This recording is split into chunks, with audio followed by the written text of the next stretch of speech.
Senator Tolentino regarding Seattle. Perhaps the DFA, who already commented on this,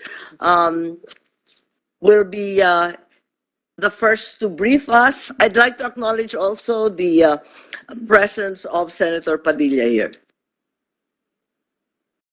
Yes, Asek Gonzaga, will you be the one? Yes, talking Madam about Chair, thank you. For this particular resolution, I'm going to request the acting head of our Office of Treaties and Legal Affairs, Mr. Russell Reyes, to provide initial comments on the part of DFA po. Yes, is that Mr. Russell Reyes? Magandang hapon po to the esteemed members of the committee. With regard to the Senate resolution filed by the esteemed senator, the department respectfully reiterates its position that was submitted last 2021 that for all intents and purposes, SEATO, or the Southeast Asia Treaty Organization, has ceased to exist. Right. But having said that, the contention of Senator Tolentino is, despite the demise of the Seattle as we know it, as we knew it, the Seattle Defense Manila Pact continues to exist. What is your position? We do understand the position of the esteemed senator, considering that in the Manila Pact there is a specific procedure for canceling the treaty, which is each member should issue a denunciation of the treaty. But under the Vienna Convention under the Vienna Convention on the Law of Treaties, there are two possible ways wherein which a treaty can be cancelled, so to speak. First is that it can be terminated by way of conforming with the provisions of the specific treaty, or at any time by consent of all the parties after consultation with the other contracting states. In the case of the Manila Pact, the records show that in the last meeting in 1975, the countries or the council reviewed the events in the treaty area in that year, and they considered the role of Seattle in light of the new situation in the Southeast Asian region. While noting that the organization had over the years made a useful contribution to stability and development in the region, they decided that in view of the changing circumstances, it should now be phased out. So, ang department po is of the view that an international organization, being the creation of a multilateral treaty, derives its status and its competence from that treaty. So Seattle derives its status from the Manila Pact. And that organization cannot act contrary to the Constitution, which is the treaty itself. Any vital change in the status of the organization, such as the termination of its international personality, is in the nature of a revision or abolition of the treaty itself, for which the consent of the contracting parties is required. So, in this case po, we understand the esteemed senator's position that the treaty may still be in effect because two parties to the treaty, specifically the United States and New Zealand, continue to label the treaty as still in effect. But the other members, such as the Philippines, Pakistan, I think, in the UK, for example, they do not list Philippines, Australia, the UK, and Thailand. So, sorry for the error. They all do not list the treaty in their respective treaty indices, but only the United States and New Zealand continue to do so up to this time, Your Honors. Okay, Senator Risa Ontiveros, please. Salamat, Madam Chair. Magandang hapon sa lahat. Actually, Madam Chair, I was grateful to be reminded by Sen. Francis na buhay pa pala itong Seattle na to. Hindi ko, well, but it's like a shadow of its former self dahil meron pa palang 4 na bansa who, though Seattle has been disbanded, yung apat na yon, they still recognize the Manila Pact or a Southeast Asia Collective Defense Treaty. Apat pala. Dalawa. Dalawa lang? Alin na lamang po? Okay. My research included kasi the UK and I thought you mentioned Thailand, sir. Sorry, my mistake. Pero recently, nireiterate ng New Zealand yung suporta nila for navigation, freedom of navigation, saka overflight in and beyond the South China Sea in accordance with the UNCLOS. Tapos si Australian ambassador naman also reiterated his country's commitment to support, quote, the outcome of the arbitral award and supporting the Philippines as it goes forward dealing with different or difficult regional issues. And nitong August 6, Madam Chair, dinecry ng UK yung incident sa Ayungin Shoal. So, ang isang follow-up question ko, Madam Chair, appropriate time ba ngayon para pag-usapan yung isang bagong multilateral agreement with like-minded countries in the region, perhaps patterned on the SEATO or taking inspiration, say, from the ASEAN or from the Quad? Kasi yung ibang mga bansa na dati o hanggang ngayon kumikilala sa Manila Pact are a member of one or both of those formations. So a new multilateral agreement to provide for our collective security, ensure the continued stability of the region, and safeguard the existing rules-based international order. So may halaga po ba yun? As reiterated by our secretary himself, the Philippines has adopted a foreign policy of being a friend to everyone and enemy to no one. So we believe that we are open to any proposals for such an arrangement, for such a treaty, as long as it serves the interests of the Philippines. So at that point, po, again, we believe that we are open to receiving such a proposal. Thank you, Madam Chair. Yes, by way of follow-up to Senator Ontiveros, the reality is that while we have constant ASEAN defense meetings, ang totoo, walang nakasulat kasi sa Treaty of Amity and Cooperation ng ASEAN hinggil sa external aggression and other threats. Ang nakasulat lamang sa ASEAN is hindi siya defense treaty o military alliance. Napakaliwanag nan sa ASEAN. Kahit nagmi-meeting, panay ang meeting ng ating mga defense minister. Alam naman natin may grupong ganon. Pero ang laging sinasabi from Article 9, 10, 11, 13, prevent disputes and foster amity, peace, harmony, stability in the region.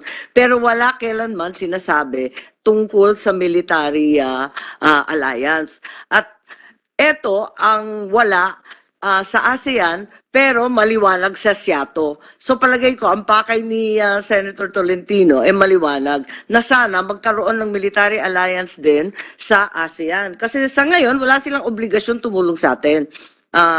Pero yung SEATO, alam naman natin, kagagawa ng mga Amerikano nung panahon ng gera sa Vietnam, sila ang nagpondo at ito ay tutol sa komunismo na hindi na angkop sa panahon ngayon.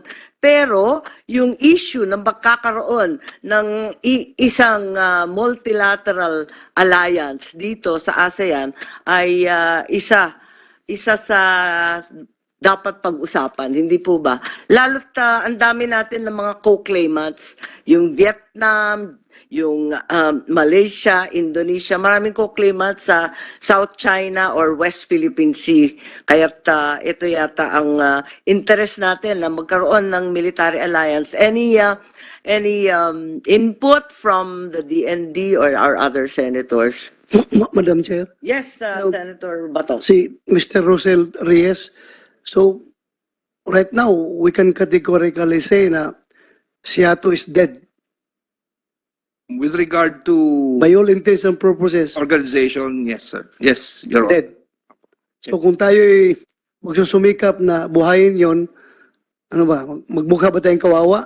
Sabihan itong dalawa, yung US at saka New Zealand, uy, buhayin naman natin na SEATO. Buhayin natin. Kailangan yata Kailangan? bago. Ha? Bago na lang. Bago na lang. Oo. Huwag na yung SEATO. Kasi yung SEATO nakaka-nervous naman kasi Dead na. at higit sa lahat, kagagawan lang ng Amerikano yon para magkaisa laban sa Komunismo. Oo. Komunismo. Eh, hindi na angkop ngayon, samantalang marami tayong miyembro sa ASEAN. Tama, tama. Okay, Let us Madam Chair. outlive. So, Yes, dapat- Madam Chair, thank you. Madam Chair, pwede mo. Sa Senator Tulfo. Since may pupuntahan pa kasi akong hearing sa kabila, hindi pa ako nakapagsalita doon. Yes, At please. pinag-uusapan nila yung defense, ano po. And I saw the presence of the DFA and the defense. Yesterday, dun sa privilege speech ni Senator, no, not Senator Jinggoy, but Robin Padilla, nakita ko doon na mention niya yung about sa BRP Sierra Madre, and I saw the sorry state of that ship. Now, this BRP Sierra Madre, it serves as a permanent station for Philippine military personnel to deploy to protect and secure Philippine rights and interests. Nakita ko po bulok, sobrang pagkabulok na ng barko, at siguro isang malakas lang na bagyo, baka liliparin na yon. Ang tanong ko po sa ating DFA at DND, ano ba ang balak nila doon? Hanggang gano'n lang ba? Hayaan na ba natin kakalawa ngayon hanggang sa tuluyang bumigay? O may plano tayong i-repair yun o palitan ng bago? Yun na naman ang tanging proteksyon na lang meron tayo para pagpilitan or yung ating claim doon sa Ayungin Shoal. Panindigan yung ating claim sa Ayungin Shoal. Is there anybody who would like to answer my question from the DFA and DND? Ano bang balak? Anong plano? Walang plano, walang gusto magsalita. Kaya siguro walang plano. Madam Chair, Mr. Espino, you're recognized. yeah, thank you, sir.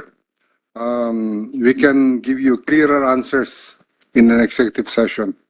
Executive session. Yes, sir. Okay. At pangalawang tanong na lang po. At pangalawang suggestion.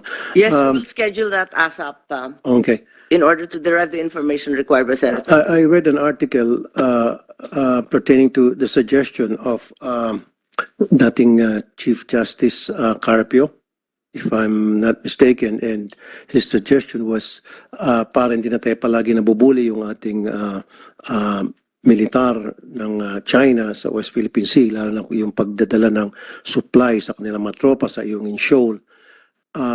Wala bang violation doon sa kanyang suggestion kung i-escortan ng US personnel, US ships, yung pagdi-deliver lang, pag-resupply lang doon sa mga tropa sa Ayungin Shoal? Kasi ginagawa din naman yun ng bansang Indonesia and Malaysia na much bigger than our country and mas capable of defending themselves kumpara sa atin. Is that a possibility? Na wala ba tayong ibabiolate na batas?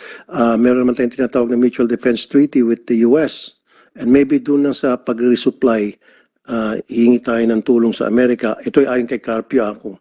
And sabi ko, baka pwedeng pag-usapan yon.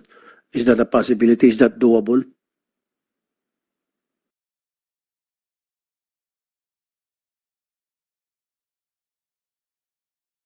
Yes, sir. It's a possibility, sir. And we are actually exploring all possibilities, all options regarding the RORE, regarding the rotation and the supply of our personnel to UN. And as of now, we can still handle the situation, Your Honor. Thank you, Madam Chair. Madam Chair. Yes, Senator Ontiveros, please. Actually, may mga dalawa pa akong tanong about Seattle. But it's okay, Madam Chair, dahil nadako din po tayo sa BRP Sierra Madre at yung Ayungin Shoal, if I could continue in that Yep. line of questioning. So, without going into specifics po, which could be discussed maybe also in that executive session, Madam Chair, may factual basis po ba sa mga ulat na baka may saboteurs o informants na nag-ooperate sa loob ng Pilipinas na sumusuporta dun sa illegitimate policy ng Chinese government sa West Philippine Sea? I think I heard this also, Madam Chair, from a statement of the PCG spokesperson, Commodore Tariela, na yung Chinese government parang mukhang may advanced knowledge sa ating resupply missions sa Ayungin at baka daw may informants, Chinese informants sa Pilipinas. Is there anything that Yusek Espino and or Commodore Tariela could tell in open hearing, Madam Chair.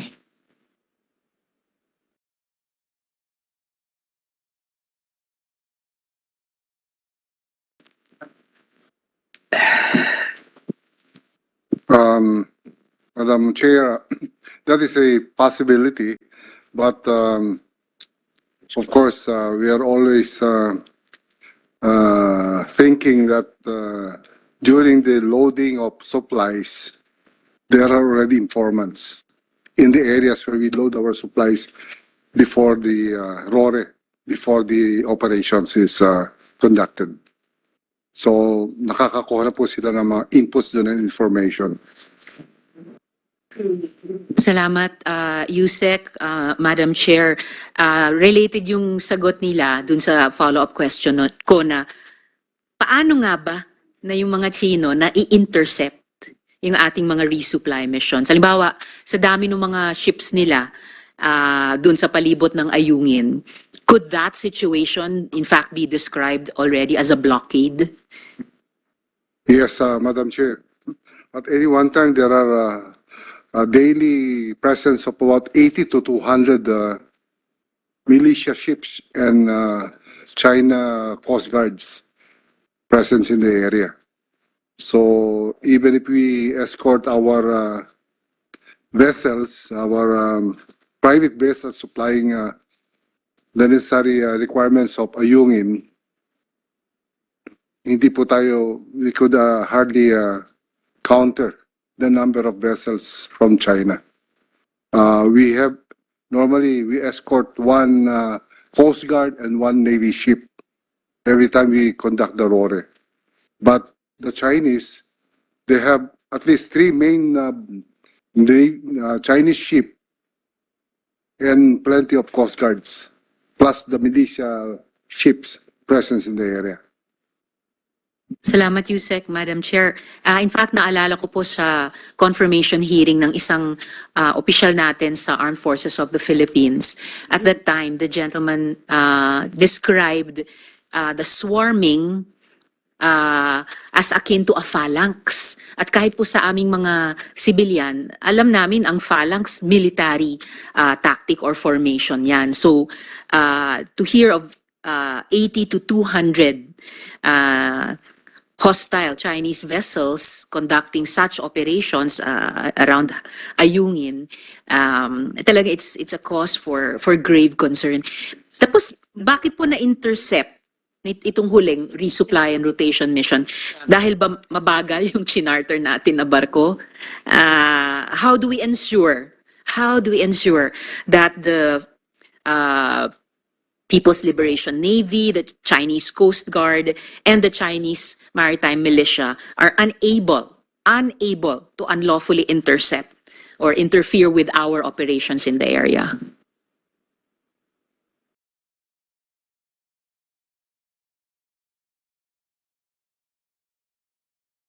Madam Chair, if I may, in relation to, Yes.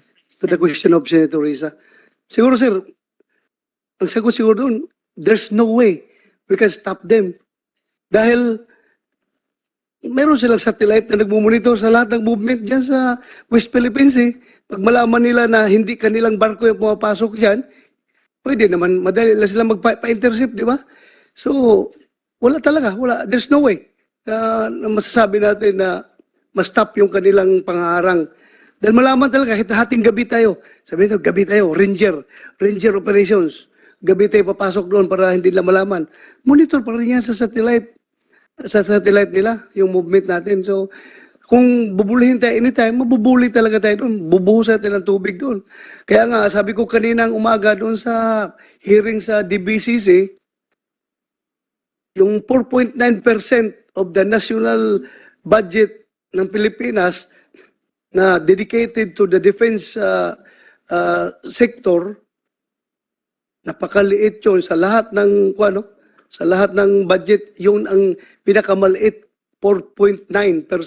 Sabi ko dagdagan natin konti para yung Coast Guard malagyan lang natin na kahit na malaking yung malaking cannon, water cannon, para pag tinubig sila ng China, tubigin rin natin Lumaban kayo, huwag kayong pabayaan lang yung tutubigin kayo. Lumaban rin kayo. Lagyan natin ng malaking malaking water cannon yung barko nila. Parang kawawa na ng Coast Guard natin. Wala tayo, anong advice may bigay natin sa kanila? Yun lang palagi, Madam Chair. Sabihin natin, oh, you exercise maximum restraint. Oh, you exercise, patience is a virtue. Sige, iwas lang kayo ng iwas dyan. Kapag binumba kayo, iwas. Kawawa naman yung Coast Guard natin. O tayo, my heart is bleeding. Kapag gano'n na lang palagi ang ating maibigay na advice. Why not advise the economic managers na dagdagan ninyo yung pundo ng defense natin, kaliit ng defense. Tama. Napakaliit. Thank you, Tama Madam yun. Chair. Talagang nakikita naman natin na lahat halos sa region, lahat sa buong mundo, pati Europa, nagdadagdag talaga ng defense spending. Hindi talaga maiwasan. Sa ngayon, I believe, Senator Risa, by way of answer, ang alam natin, di ba yung US, nagbigay ng $200 million. Saan kaya ginastos yun?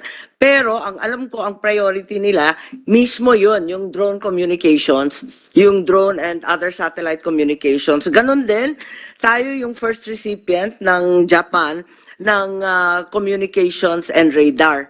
So, ito yung at least maasahan natin, umpisa tayo, pero at the end of the day, ang tunay na depensa self-reliance talaga. Kailangan meron tayong sarili. I agree, Madam Chair. And kahit dun sa executive session, if the USEC and the other resource persons and agencies ay gustong payuhan yung ating komite, I think USEC, you will find a wide base of support here in the Senate. Ito related po ito sa iba kong mga tanong, Madam Chair, pati sa ibang mga resolution natin. Maigi na hindi tayo kaalyado sa iisa lang, mas marami.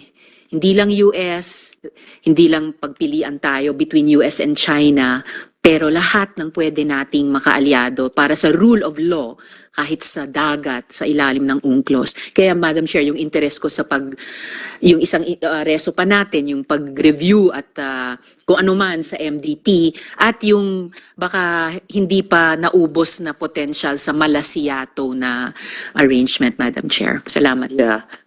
Dahil dito nga, sana Senator Bato at si Senator Ontiveros, abala tayo dito sa Senator Padilla. Akala ko si Luby. Hindi, binibiro ko ng seatmate ko.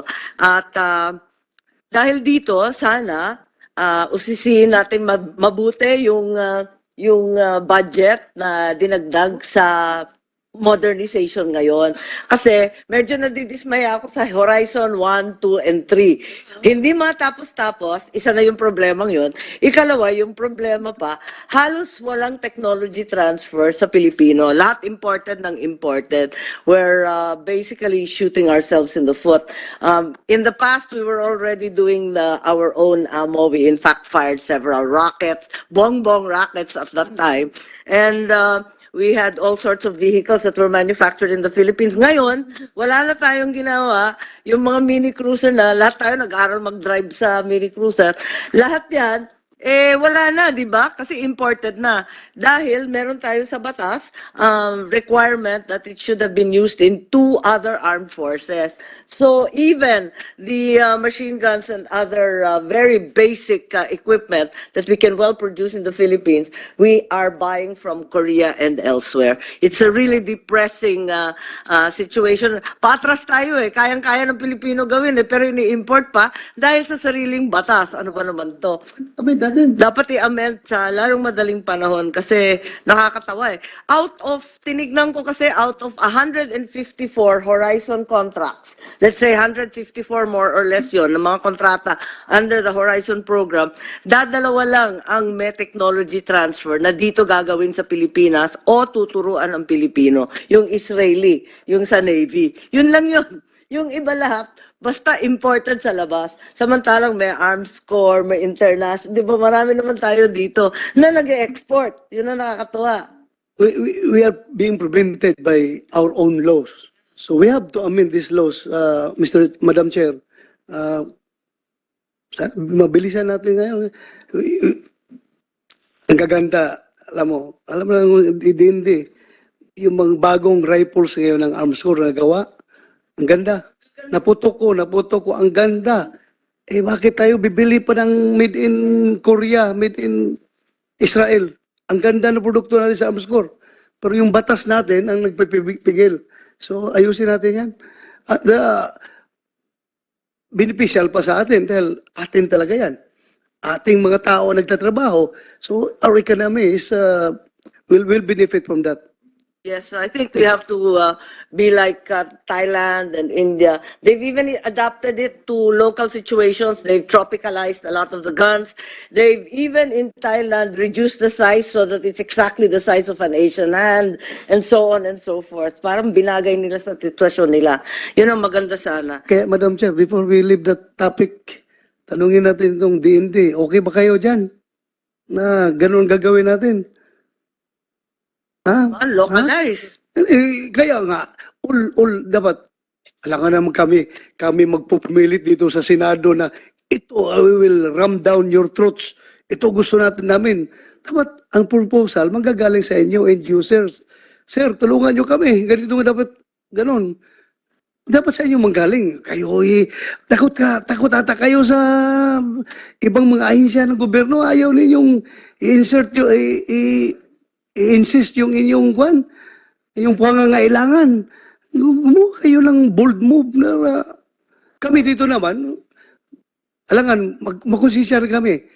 Bakit natin pangungunahan yung AFP, yung DND? Hindi naman tilala kailangan yan dahil hindi pa sila nagsasabi. Di ba? Kayo, use your mind, use your, para pampaimprove natin ito. Kawawa yung mga tao natin doon sa binubuli lang tayo palagi. Anong bang gawin natin dito? Hanggang iyak na lang tayo. Iiyak na lang tayo. Wala tayong magawa. Galing sa inyo. Pag sinabi nyo, sir, yung defense budget, palakihan natin dapat. Dating dito sa Senado, hanapan namin ang paraan na para ma-increase yan kunti. Kahit pa paano. Pwede mo tayo alam mo na. Marami kayong kakampi. Kami.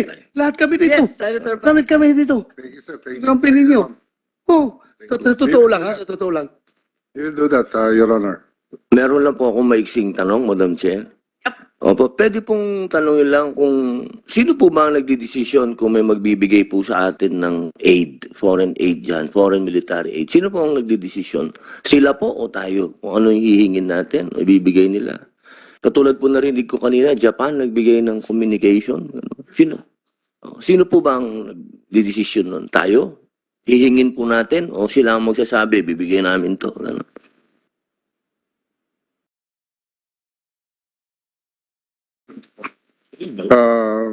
Kadalasan, sir, ibigay na lang nila. Alam nila. Alam nilang kailangan natin. Yes, sir. So communication po, bibigay po nila. Opo, sir. Safe naman po yun. Yes, sir. Tanggapin natin yun. Yes, sir. Communication, naririnig din nila kaya tayo? After, sir, just this morning, we were talking to one of the suppliers, and they're willing to transfer technology to us. Okay po. Opo. Isa na lang po ding tanong. Halimbawa po, may magbibigay sa atin ng mga second hand na gamit nila, aeroplano, mga helicopter, tatanggapin po ba natin yun?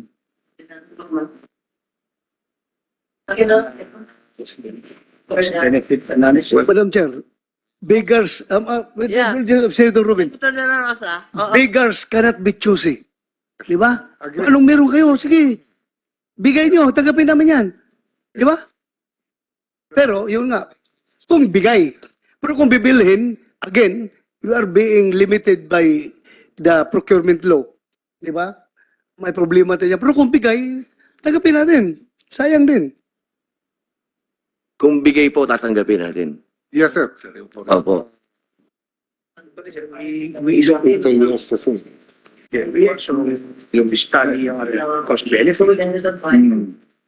Wala naman pong ano po yun. Wala naman pong deal.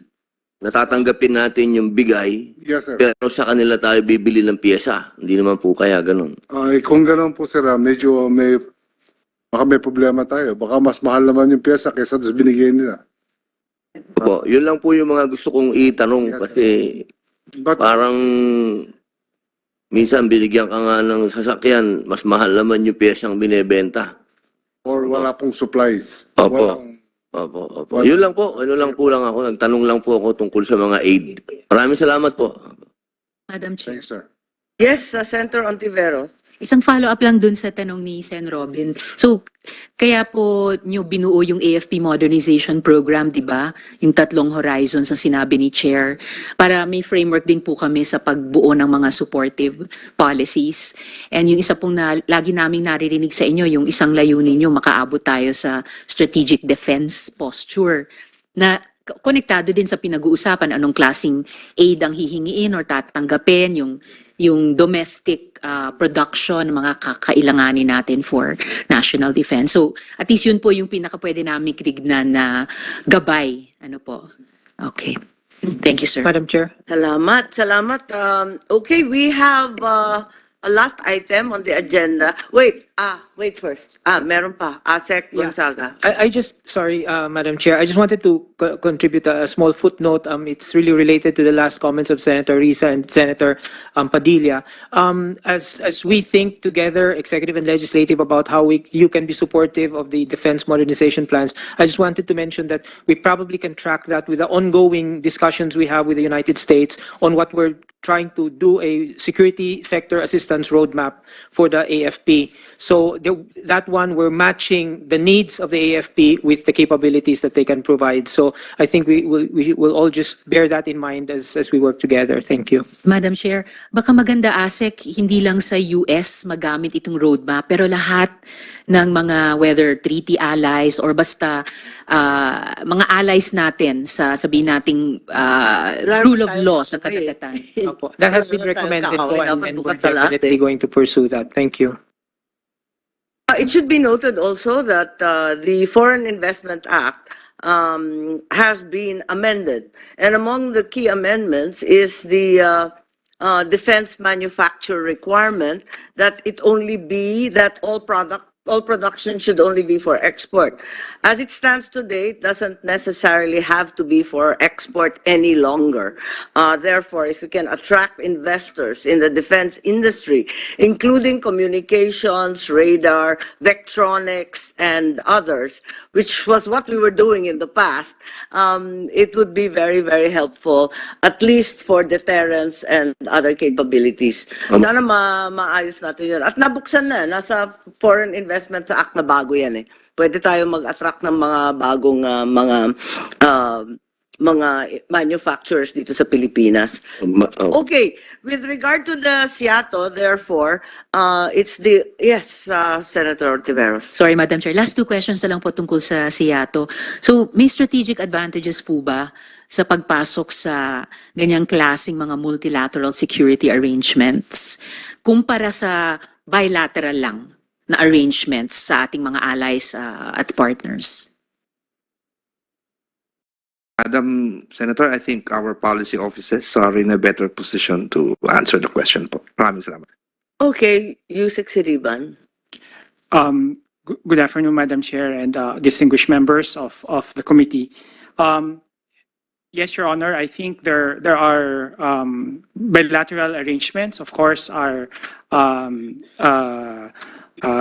have a number of them, but I think multilateral engagements can be force multipliers. That they are, if we are able to, as what Secretary Manalo reiterated many times, we are always open to working with as many partners as possible, not just with traditional partners, but with non-traditional partners as well. And we have been doing that, starting to do that in recent years. Ang tingin ko, Madam Chair, yung isang maganda pa sa force multipliers, hindi lang na namumultiply nila yung force natin. Pero these kinds of multilateral formations enable us to build unities among the different partners and allies. Kahit dun sa iba or kahit sa bawat isa sa kanila, we may also have issues with them. Pero kapag magkasundo on common principles, halimbawa nga rule of law in the sea based on UNCLOS, then at least binding yon and pwedeng mabalanse yung conflicts that naturally come up from time to time kung sa mga individual nga na tao, kahit sa mga bansa. Just a last question, Madam Chair, about Seattle. Ano po yung magiging parameters or posibleng parameters ng ganyang klaseng multilateral regional security arrangement? Or masyado bang maaga? May mga broad strokes bang nasa imahinasyon ng DFA? Maybe, Madam Chair, if you allow us more time to look at it in more detail. Of course, when Seattle was originally conceptualized, it was against the communist threat in the 70s. Of course, Particularly Russia, kasi 1954 pa. the situation has changed, and of course, we have to titignan ho natin, ma'am, what kind of elements can go into this kind of multilateral arrangements. Salamat, Madam Chair. And then, Deputy Yusek, as far as able, baka pwede niyong i-advise kami sa komite through our chair kung ano yung thinking ng department about this. Salamat po. Yes, Madam. Yes, apropos of a defense pact, which at this point is unlikely in ASEAN, given everybody's different affiliations. What's the progress on the code of conduct? At least yun, matatapos ba natin yan? Ang bambalita yan, parang natulog na yan forever. Well, ma'am, actually, yung sa code of conduct, Madam Chair, the discussions are continuing.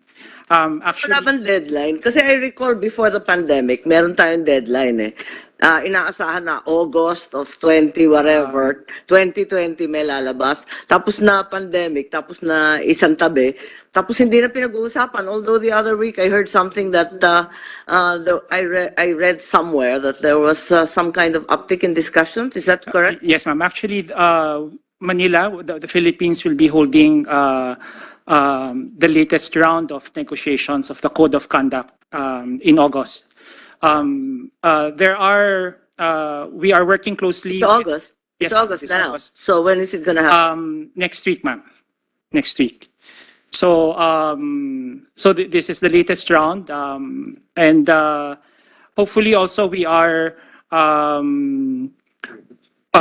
working with the chair and with the ASEAN colleagues in China to narrow differences and to try to come up with a, if not a time frame, but to try to come up with more definitive milestones para ho mas malapit ho tayo sa pagpirma ng Code of Conduct.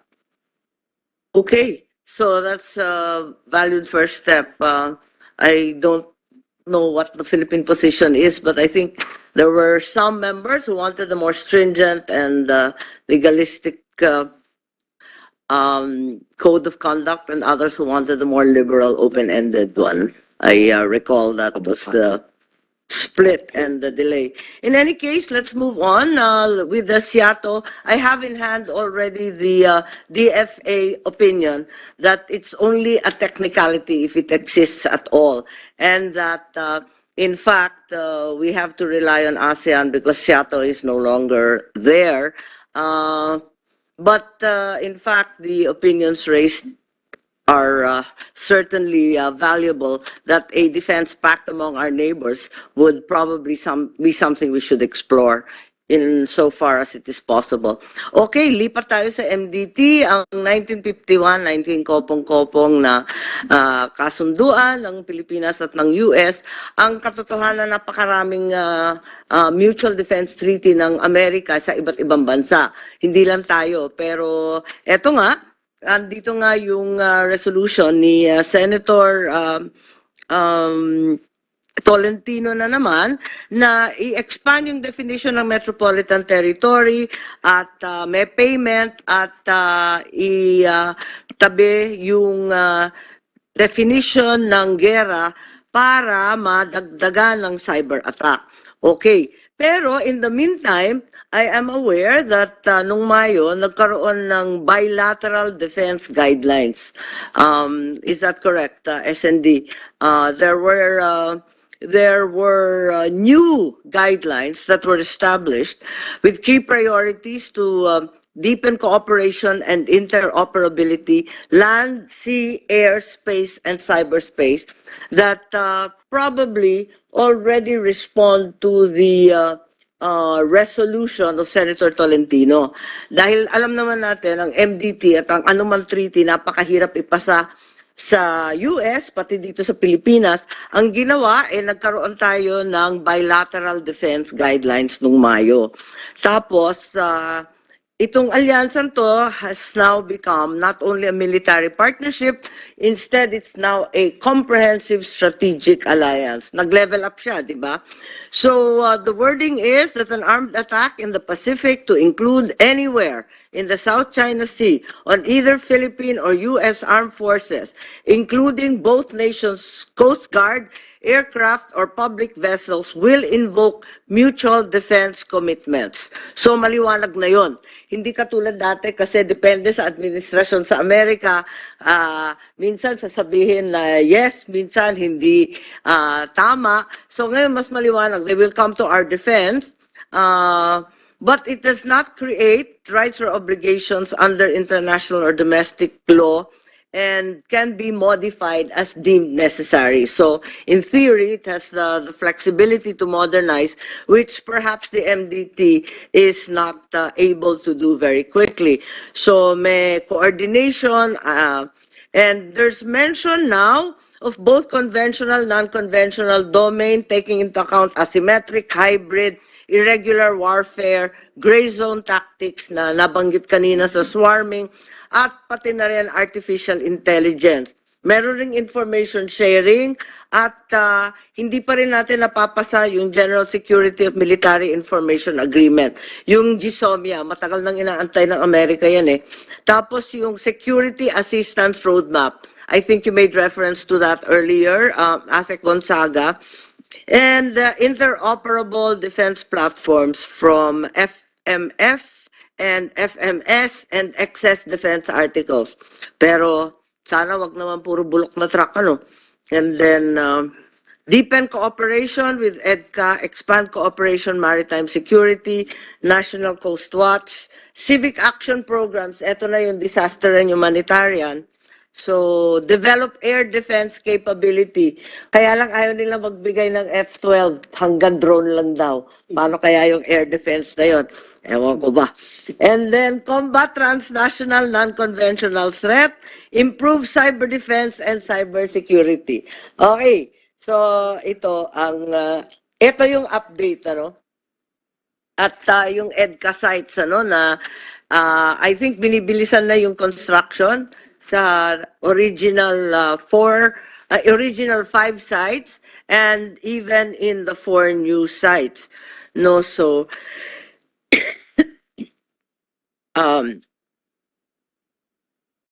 yes, and I think the latest development was August 10 when the Chinese ambassador was called by the DFA to tell China very firmly to direct its vessels to stop their illegal action against Filipino vessels.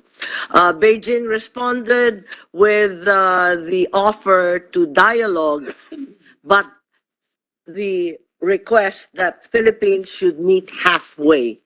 Okay, so perhaps we can begin with the MDT having been updated, as it were, with this new bilateral defense guideline. What is the quick update on the new EDCA sites? Work is expected to begin on 14 US-funded projects in 4 new EDCA sites. Since these are new sites, we presume the conditions and terms are the same as the previous 5 sites. My question is, the last time USEC Galvez stated that construction and work cannot begin unless the exchange of notes between the 2 countries has been finalized. So, have we agreed on the exchange of notes? Meron na ba? At yung mga annex to provide the nature of the activities in the new sites? Magpapa-update lang kami sa EDCA. Aba? Yes, Asek Gonzaga. Yes po, Madam Chair.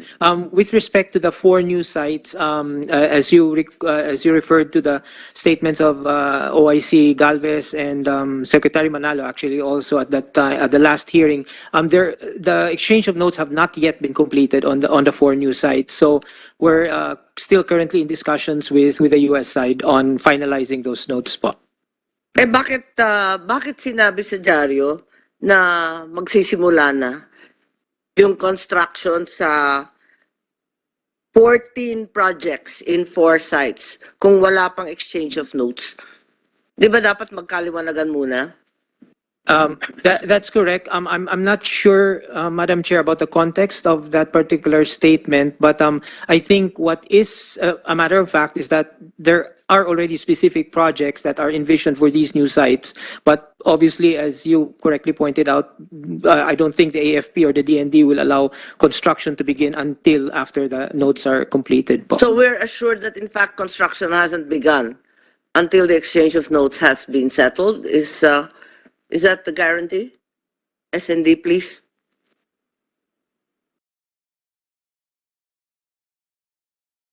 For new sites, yung 5, walang problema yun kasi matagal nang tapos yun, delayed nga eh. Yung bago, yung 4. Kasi ang binibida sa dyaryo, uumpisahan na. Eh, nagtataka ako, wala pang balita na may exchange of notes na final.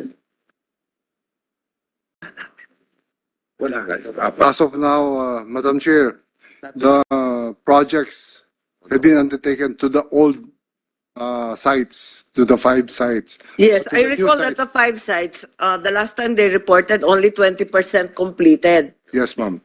So, tinatapos muna yung 5 sites. Are we assured of that? Bakit may balita na nag-umpisa na doon sa 4 new sites? Wala pa po. Hindi totoo? Hindi po. Wala pa po. Okay. Yes, Senator Ontiveros, Just to please. follow up on the question of the chair, naalala ko po kasi yung previous closed door briefing nyo sa amin and then yung hearing, tinanong po ng chair, wala bang papel ang Kongreso or at least ang Senado dun sa pag-alam sa 4 na bagong site? So even now, na palapit hopefully yung exchange of notes, ganun pa rin ba yung status? Walang papel ang Senado sa usaping ito?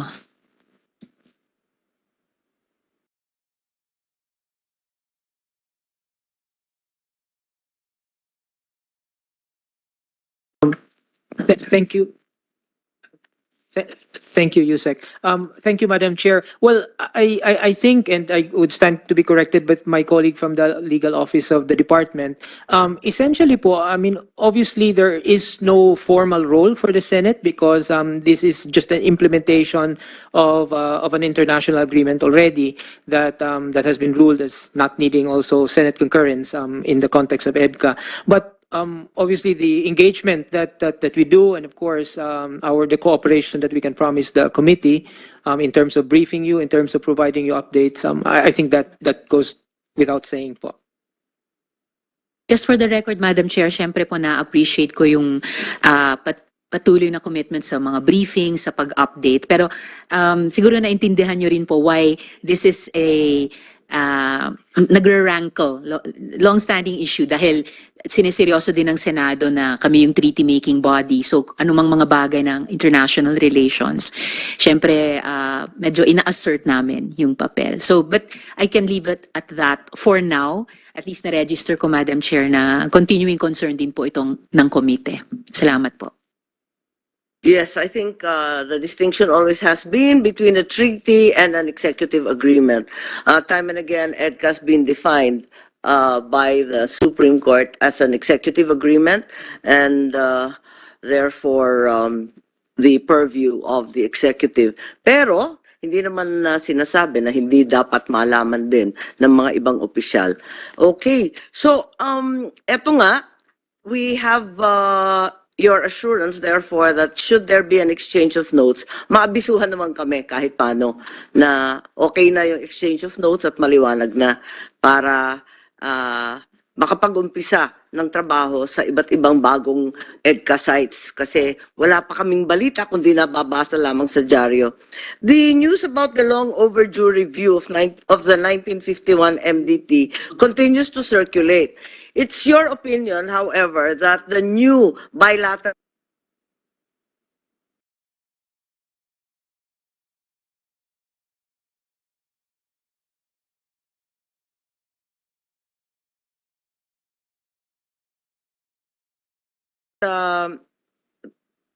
Senator Tolentino has stated that the metropolitan territory should be redefined to include other territories where the Philippines exercises sovereign rights, including the West Philippine Sea. Any reaction to that, please? Or is the bilateral defense guidelines provided, the new one in May, baka pwede na yon dahil maliwanag naman dyan? What are your thoughts? Yung armed forces, aircraft, public vessels are all covered by the MDT. Is it necessary to amend the definition of metropolitan territory still?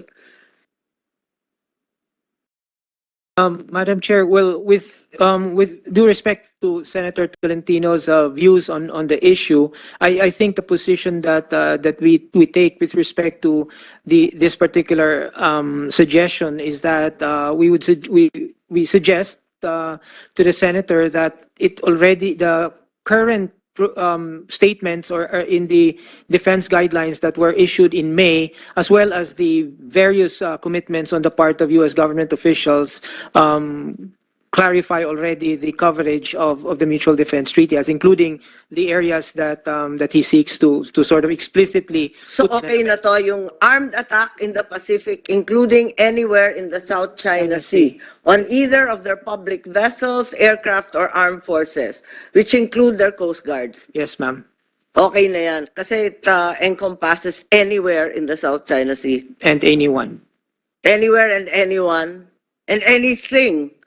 Kasi may vessels, aircraft, and armed force, tama ba? Including Coast Guard.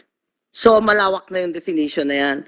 So, it also states that we should modernize the MDT. Obviously, 1951 pa. Wala pang cyber attack, wala pang AI, wala pang robotics. Are the new defense guidelines sufficiently updated? Yes, Madam Chair. Again, it also explicitly recognizes already that cyberspace is a domain in which an armed attack can take place. And the guidelines actually have a couple of really specific provisions about enhancing our capabilities there. I'll just make reference to Article 5A on cooperation, Article 4A on the exercises with respect to cyber attacks, as well as 1F on ensuring interoperability between the U.S. and Philippine Armed Forces. Thank you po. Madam Chair, Yes, Senator De La Rosa, please. hindi ba natin pwedeng idagdag dyan yung kuwan? Yung pagkuha nila ng tubig, water cannon? Alam natin, it does not constitute armed attack. Armed attack. Pero yung epekto niya sa ating mga Coast Guard na tatamaan, pag tinamaan yung Coast Guard natin doon at natumba, nahampas yung ulo doon sa sahig ng barko, ganun pa rin, patay pa rin yun. Madam Chair, hindi nga, walang bala na pinutok, tubig lang. Pero ang effect sa injury, even death, kapag tinamaan yung ating mga tao doon, nahampas yung ulo doon sa sahig ng boat, patay pa rin. Yun na nga eh. Ewan ko kung how do we do that? Pwede idagdag yan doon. Thank you, Madam Chair. Itatanong ko rin yan eh, kasi sabi doon sa provisions ng guideline, cyber attacks and non-conventional threats. Ano yun? Non-conventional ba yung water cannon? Kung tanungin mo yung Bureau of Fire, conventional yan. Pero pag tanungin mo yung Philippine Coast Guard, unconventional yan. Unconventional yan sa Philippine Coast Guard. Pero Bureau of Fire, pero ayon ngayon dito sa bagong defense guidelines, pati non-conventional covered. Saka Madam Tama ba? Chair. Tama ba yung wording na nababasa ko? Cyber attacks and non-conventional threats. Madam Chair. Sakop na yung water cannon. Madam Chair. Tama ba? Madam Chair, Yes, dun Senator sa Senator Ayungin Senator. incident, in fact, naalala ko sabi ng Coast Guard, yung pagdadala ng tubig sa barko ay para lang sa firefighting. Kaya talagang maling-mali yung ginawa ng China sa atin doon. What do we understand with regard to non-conventional threats? Thank you. Kayo nag-negotiate niyan eh. Paliwanag na lang yun sa amin. Kasali ba si water cannon? Thank you, Madam Chair. No, actually, if I can just say that we're still yes, that appears in the bilateral guidelines, but I think there is still a lot of discussion about the specific kinds of activities that would be considered as coming under that. Obviously, lawyers on both sides have things to say about these things, about water cannons, about all other kinds of activities. I will just say that we're currently and also we have to look at the guidelines as a living document. So discussions are ongoing, and Sec Lorenzo and I continue to discuss with our US counterparts, and we're hoping to get better clarification. But I think there's no need to be overly legalistic. Sa atin. The operative word is threat. Clearly, the water cannons were a threat of some sort, di ba? Whether classified as conventional or non-conventional, it was quite clearly a threat. And the subject is threat. The modifier is the conventionality of the threat. Kaya, which brings us to another issue that I'm sure you have questions about, which is like unfortunately, there is going to be a legal process. Kaya nga, In terms paano of ba ito? identifying those. Kaya nga. Madam Chair, Ayaw natin manggulo, pero ayaw naman natin na inaapi tayo maya't maya. Madam Chair, Senator De La Rosa, please. I think it's only appropriate for this committee to advise DFA lahat na ng bagay na to our advantage, isaksak na ninyo. Bahala na silang umayaw. Kung umayaw yung Amerika, wala tayong magawa. Pero kung yung ikakalamang natin, dapat isaksak natin. Di ba? Pasala yung laser attack. Hindi yan kasama. Pero kung pwede isama natin, so that China will run out of unconventional tactics to bully our people. Idagdag natin doon. Para malaman lang, kasama na pala yan. Hindi natin gawin yan. So mag-imbento. Ha? Yun. Weather balloon. Lahat na pwede. Ako lang ang taga-DFA. Kahit na bordering to whatever, basta lamang tayo, doon tayo. Yun ang ating dapat mga posisyon. Yun lang, Madam Chair. Thank you. Yeah, speaking of which, hindi ba natin pwedeng amendahan ang EDCA na may bayad naman sa mga LGU? At saka yung MDT mismo, may sinasabing civic action, assistance to the community, at paulit-ulit yung sinasabing disaster and humanitarian assistance. Samantalang tayo pa ang nagbabayad ng kuryente, ng tubig, at lahat. Kaya't hindi ba dapat amendahan EDCA, no? Para at least isama naman yung pagbabayad at yung civic action na sinasaad ng MDT. Yes, Senator Antiveros. Any Salamat, action Madam Chair. po na sa kanila? Madam Chair, Wala bang pinag-uusapang kabayaran? we can explore that, Madam Chair. But normally, usually, the EDCA sites, there are US aid projects for the community. So, may mapupunta po sa community, US aid project. Wala kami naramdaman eh. Ah, Ang buong norte, sinalanta ng 2 bagyo. Pero, nandun yung EDCA sites, wala naman kami naramdaman kahit isa. Yes, Madam Chair.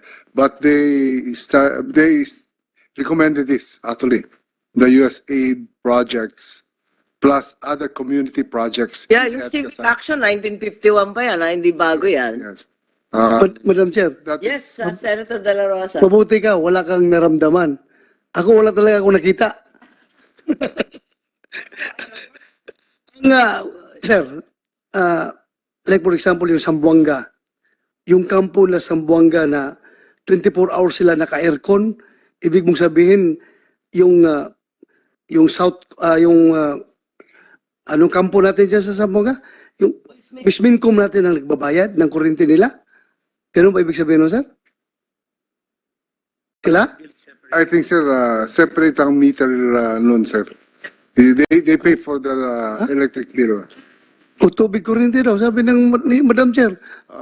When I was in West Mincom, they pay for their... Next hearing, sir, you require them to submit to us their electric bill payment, ha? Yes, Your Na Honor. sila talaga nagbayad, ha? Yes, Your Honor. Laruin natin. Kawawa naman tayo. Wala na nga silang renta dyan. Hindi sa nagrenta, tayo pa magbabayad sa kuryente nila. Sobrang pang-abuso naman yan. Tapos sabi nila, meron silang mga, ano sabi mo sir, mga project na, wala man tayo nakita. Wala man tayo nakita. So, Pilipino tayo, huwag tayo magpaisa. Tingnan natin kung inisahan tayo, hindi maganda yun. Madam Chair, yun lang, thank you. Madam Chair. Yes, Senator. Yes, let's allow Yusek Espino to respond and then we call Madam on Chair, Senator Ontiveros. actually that subject or topic was discussed by Secretary Austin and Secretary Teodoro. Community site projects and USAID projects at EDCA sites. So eventually, I'm sure there are going to be USAID projects in these EDCA sites. 1951 pa to, Nasa MDT, This, Dinidiscuss pa rin. this administration, Madam Chair, I think there will be realities to these It's a long time coming. projects. I hope. Thank you. Yes, Senator Ontiveros. Salamat, Chair. Follow up ko yung mga tanong ni Chair at saka idagdag ko itong aspect na may mga observers at analysts na nilarawan yung MDT bilang unequal arrangement. Lalo na considering na, gaya ng sinabi ng Chair, yung US in-update na niya yung security arrangements sa ibang partners niya sa region, halimbawa Japan, several times na within the same time frame of the last 70 years. So, understandably, pwedeng sabihin na kinonsider tayong second-class ally for some time. At sa konteksto nung kasaysayan natin na we were a former colony of the US, may kasabihan pa nga noon, di ba, ang tingin sa atin little brown brothers. Kaya ngayon, pag pinag-uusapan yung pag-review, pag-update ng MDT, ang inisip ko po ngayon, ally natin ng US, lalo na para effectively push back tayo sa China. Pero that alliance has to be defined as an alliance between equals. Yan po. So I wanted to ask how we can ensure that itong arrangement, reviewed, updated, kung anong itatawag natin na MDT, hindi unequal, na rerespetuhin ng US yung soberanya natin at hindi tayo matitreat na junior partners. Madam Chair. Salamat, Yusek. Dagdag lang dun sa questioning ni Chair, ano pong ginagawa natin para i-modernize nga at i-update yung ating security arrangements sa US at saka ibang partners sa region para sapat na i-confront yung hamon ng aggressive posture at saka gray zone tactics ng Chinese government sa West Philippine Sea. Kung may maidadagdag po dun sa earlier na mga sagot nyo sa Chair.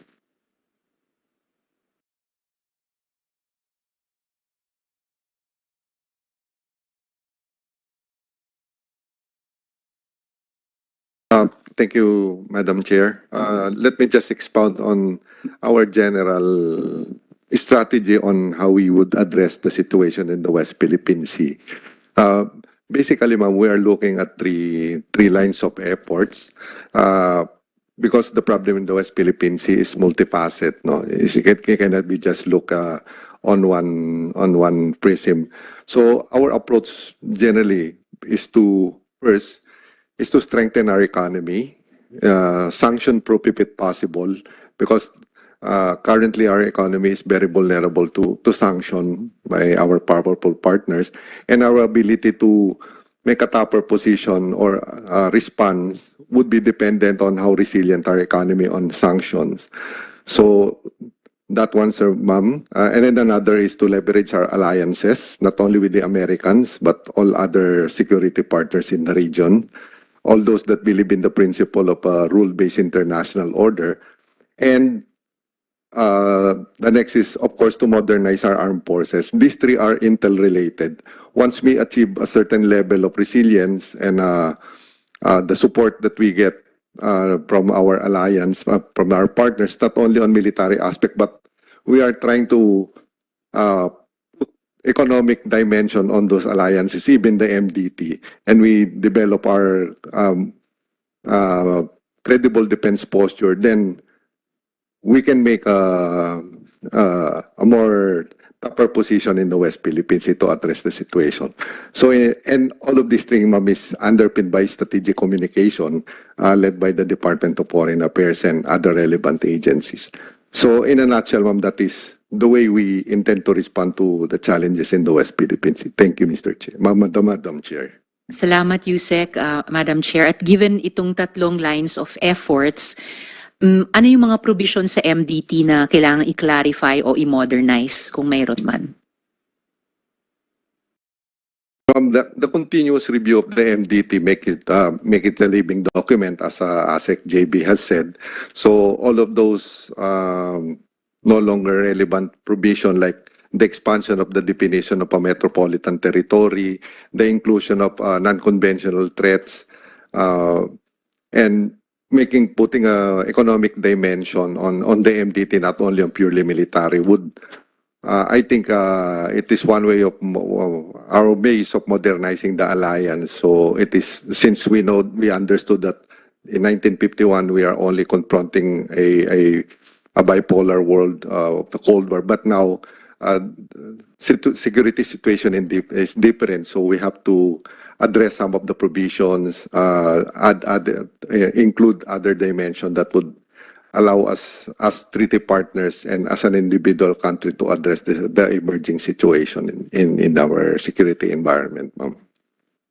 Maraming salamat, Yusek, Madam Chair. I still have questions about cyber attacks kung pwede before we... Yeah, may I just, so that we can round out this discussion, in an article a few days ago, on the 7th of August, the DFA spokesperson, Ms. Daza, stated that it is not yet time for the Philippines to say if the recent water cannon attack perpetrated by China against Philippine personnel already warrants the invocation of Washington's Mutual Defense Treaty with Manila.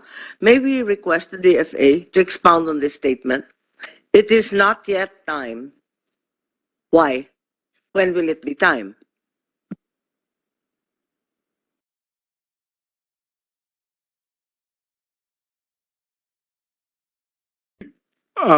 Madam Chair, with regards to, I believe, to the statement of our spokesperson, it's because I think the recent incident of the water cannons, there is a technical international law definition, I believe, on act of aggression. So now we are carefully studying the recent incident and how this relates to the recent incident. I think that is the reason why our spokesperson gave that statement. It is being studied very carefully. Yes, well, international law defines act of aggression, and even that is changing. Shouldn't our own guidelines, agreed upon by both the U.S. and the Philippines, be upheld, since it refers to non-conventional threats? This is very clearly a threat. Madam Chair, if I may. Yes, Ate Gonzaga, I please. think I'll just go back to my earlier answer that we have agreed on that reference to non-conventional threats. I think there is joint appreciation of the fact that we face non-conventional threats in the current security environment. However, I think what we haven't gone to the next step of really being able to agree on the specific activities, specific acts that would constitute that. There might be some that are like clearly non-conventional threats already, but I think with respect to the water cannon, as I said, that continues to be examined and studied by the lawyers. I'm not suggesting that we invoke the MDT for every little irritant. But on the other hand, we also have to be very clear about laser lights, about water cannon, about mysterious weather balloons, and so on. This had to be dealt with. Is there any effort to do so? Yes, Madam Chair, as I said, that's currently being studied very carefully by the lawyers, but unfortunately, we're not at that point where we're able to say one way or the other what. There's nothing to study. This is all unconventional. It's happening as we go along. Yeah. Wala namang papag-aralan, puros bago to eh. Anyway, kinatatakutan ko itong statement ng DFA na it is not yet time. Eh, kailan ba matatapos to? yung pag-aaral na to, dapat may deadline rin tayo. Otherwise, sinaapi-api tayo, wala tayong magawa kasi wala tayong definition, pinag-aaralan pa, and it is always not yet time. Paano ba yun? We will. I'm not in a position to give an answer, Madam Chair, but we sincerely understand your perspective, and I'll definitely convey to the Secretary and to the Undersecretary. Hindi, sinasabi ko lang, it should be sooner rather than later. Even if you don't have a very precise and complete listing of said unconventional attacks, we should have a general notion of what these threats constitute. Diba? Anyway, tatanong ko na lang about interoperability. There's a clear, glaring disparity in the equipment used by the US versus the Philippines. Sabi nga ng mga sundalo, tululaway na lamang sila sa BFA at ang iniiwan yung mga bulok na truck at iba pang EDA. What has the US given the AFP in the past 3 years? Is it significant? And what do we expect in the next 5 years for all this effort in EDCA, adding sites and increasing exponentially the VFA exercises? May mapapala ba tayo dito? Halimbawa, kung interoperability with US systems is required, as well as with the other major defense partners, shouldn't there be a requirement that the big ticket procurements under Horizon 2 and 3, even the remainder, yung mga tira-tira ng Horizon 1, hindi ba dapat yun ang unahin, or are there other priorities? Good afternoon, ma'am. In terms of interoperability, I think that's the trust right now of the Defense Department. The standing guidance for the Armed Forces of the Philippines is that all projects should be looked at whether they are interoperable with not only with our allies, but also with our other services. So interoperability with respect to the different services. And Yes, but we've been talking about this for a long Yes, time, yes, di ba? And they're really not interoperable. We bought from Russia, we bought from China, we bought from Korea, and they very often don't match. Yeah. But the guidance for us right now is all of the projects that we are proposing should include a discussion or a parameter with respect to interoperability. So we are making sure that. So what has the US given lately? At saka yung ano pang pinapangako nila in the next few years? I don't have the data right now for the past. Mga three, yung recent. Recent as I think there are C-130s, ma'am, that has been given to us. I think there's. Okay, kung pwede lang kaming i-provide. Yes, ma'am. We'll provide the data. What we're trying to determine is, of course, sulit ba to? Di ba? Ano bang binibigay sa atin?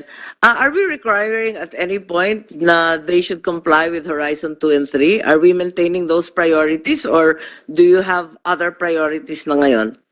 We're still maintaining the same priorities. In fact, with respect to the security sector assistance roadmap, this is. Kung tutuusin, doon sa Horizon, wala naman drone and radar communications. Pero yun ang binigay. Okay lang ba yun? Hindi ba dapat yung ibigay yung gusto natin talaga? There's nothing about frigates, nothing about fighter jets. That's what we actually wanted, di ba? Pero yung binigay, sige na lang. Yes, ma'am. Ano ibig sabihin ng interoperability? And sabi nga ni Senator Ontiveros, dapat equal partners. Ang layo eh. We usually discuss this during the Mutual Defense Board and Security Engagement Board meetings, and it's an exchange of data with respect to our requirements and what they can give.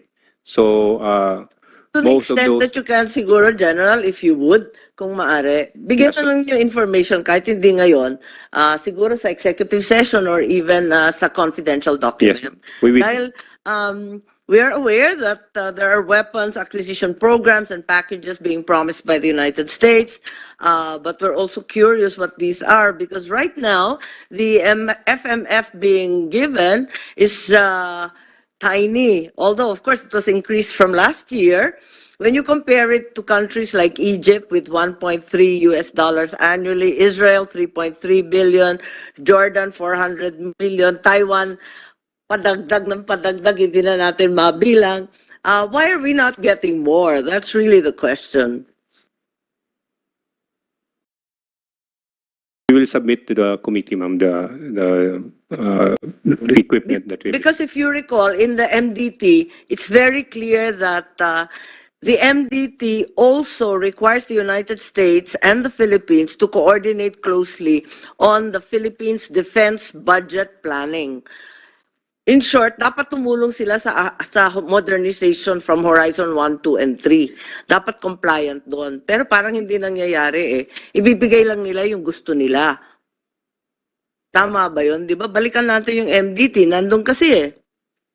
Dapat sa defense budget planning kasama sila at kilalanin nila yung priorities natin. Yun lang. Paalala naman natin na nandyan.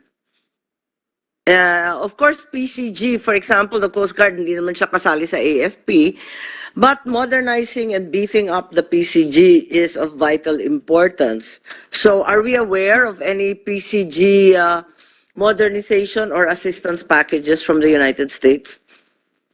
Wala yatang PCG ngayon. Ay, andyan. O kaya? Opo. Kasi yung PCG, critical po yung role ninyo. Meron ba tayong assistance from the US or mga packages na pinapangako? Yes, Honorable Chair, Ma'am Risa Ontiveros, Senator Affairs, we do with the US. And Ano nga yun? Ano yung specific if you're open to divulging? like for example, ma'am, if you will look at the geography of Palawan, one point na trinatraverse po ng barko natin papunta sa West Philippine Sea is the Buliluyan Point. And we're looking into, in collaboration with them, the development of a facility there where we can position our ships to be more efficient. That is an example po, ma'am. Bagong EDCA na naman. Hindi, tinatanong ko lang, wala bang binibigay na equipment, financing scheme, programs, additional gunboats, frigates, whatever, I don't know. It is part of what Kahit Coast Guard kayo, alam naman natin yung ginagampanan ninyo, lampas pa sa Navy eh. Opo, ma'am. There are talks, ma'am, lalo na when the Vice President of the US came and they gave a commitment. So meron pong programs for equipment as well. This may involve likewise floating assets or bottoms. And lately, ma'am, if I'm not mistaken, if we can add it, kung pwede po natin madagdag, yung INL po, past the anniversary of the arbitral tribunal on 12 July, nung sinelebrate yung 7th, yung INL or the International Narcotics Law Enforcement Agency gave 2 drones. Yun po, very tangible po for the meantime. And we're looking into... But that's not from the US eh. US, ma'am, INL. I'm asking ano na ibigay ng US? Yung INL po is an agency of the United States, ma'am. It's international. Yes, ma'am, but it's in collaboration, ma'am, with... it's a US agency, basically, ma'am. It's named that way. Okay, pero yung outright na binigay ng US mismo, wala? Sige, kindly please elaborate also. Sir, good afternoon, Madam Chair. For the Philippine Coast Guard, we received the drones that was mentioned by Admiral Punsalan. They're also helping the Philippine Coast Guard for a port facility. This is not an extension of EDCA, sir, ma'am. This is actually for the Philippine Coast Guard. They also help us in developing our training center in Balagtas, Bulacan, wherein our Coast Guard personnel are trained for manning the Coast Guard vessel and also operation of small boats. So those are the outright. And not to mention as well the National Coast Watch Center, ma'am. The National Coast Watch Center is manned by the Philippine Coast Guard.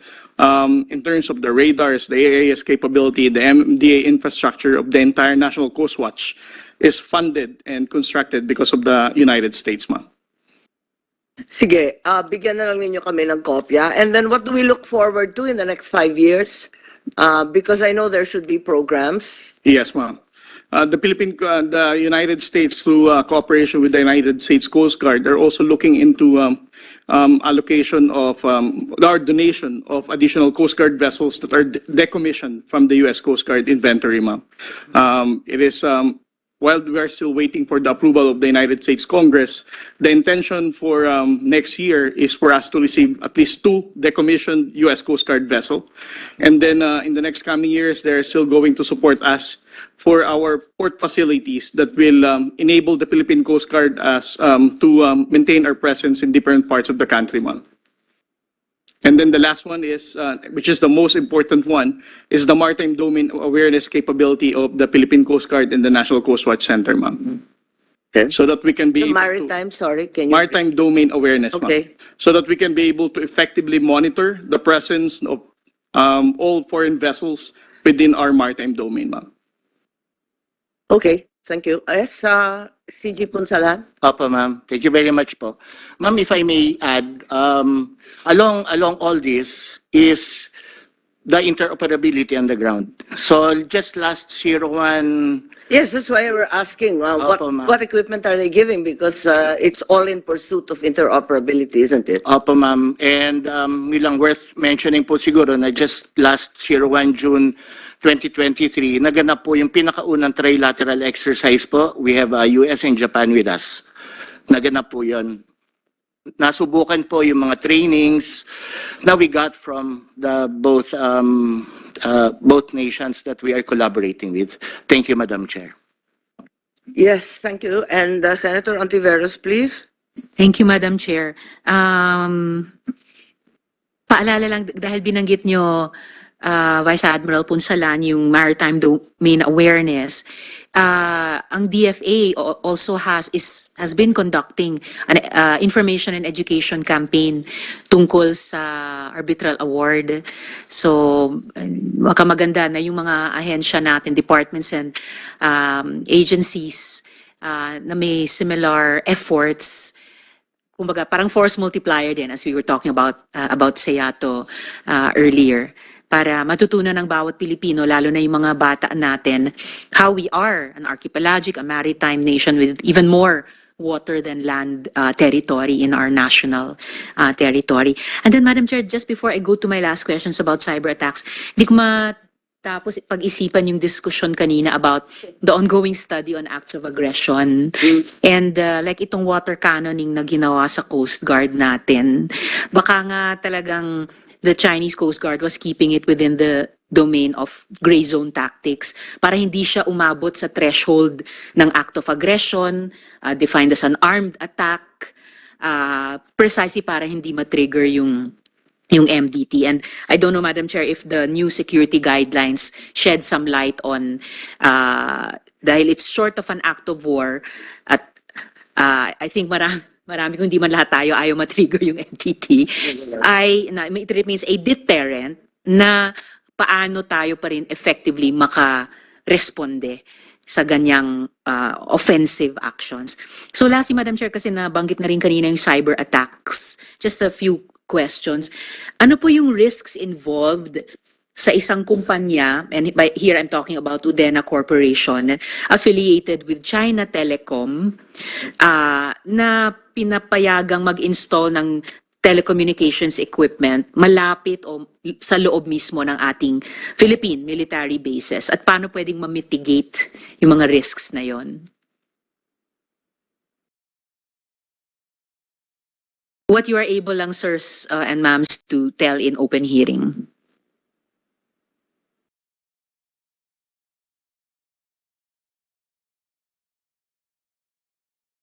I actually filed a resolution on this, Madam Chair, last Congress pa. Kaya lang hindi, it was referred to the then Committee on National Defense, kaya lang hindi narinig, kaya gusto ko lang itanong ulit for any comments from our resource persons.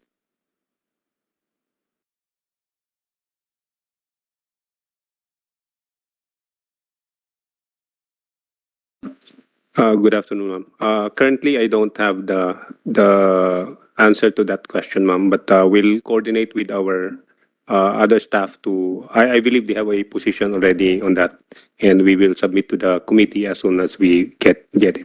Thank you, ma'am. Thank you, General. Thank you, Madam Chair. Kaugnay po, kasi nasa cyber attacks topic pa rin tayo, parang merong disinformation network nagkukondukta ng kampanya sa loob ng bansa natin na sumusuporta sa polisiya ng Chinese government sa West Philippine Sea. Meron din po bang mga Pilipinong kasangkot dito? Kaya, alam ba ng ating mga security agencies ito? And if so, anong gagawin natin laban sa ganitong klaseng foreign interference sa ating internal affairs? Again, only what you're able to say in open hearing.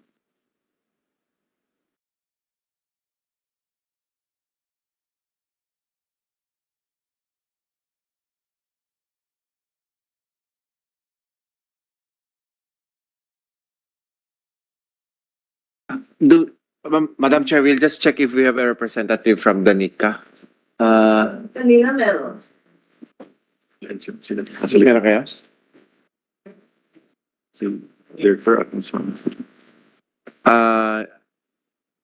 Do we have any information regarding it? The question of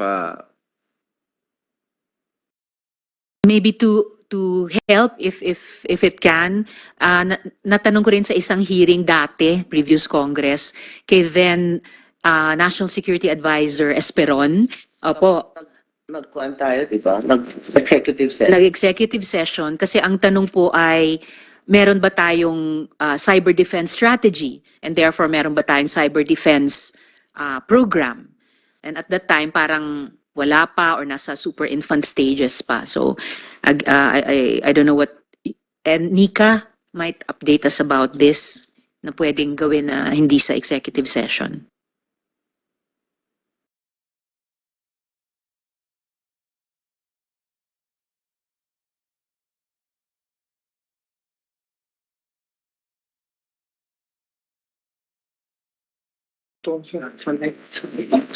Yes, good afternoon po. Director Tatanes po from NICA.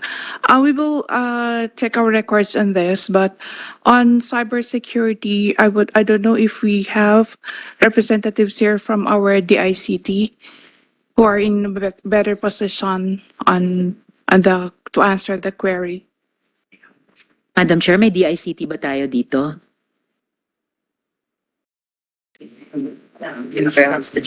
All right.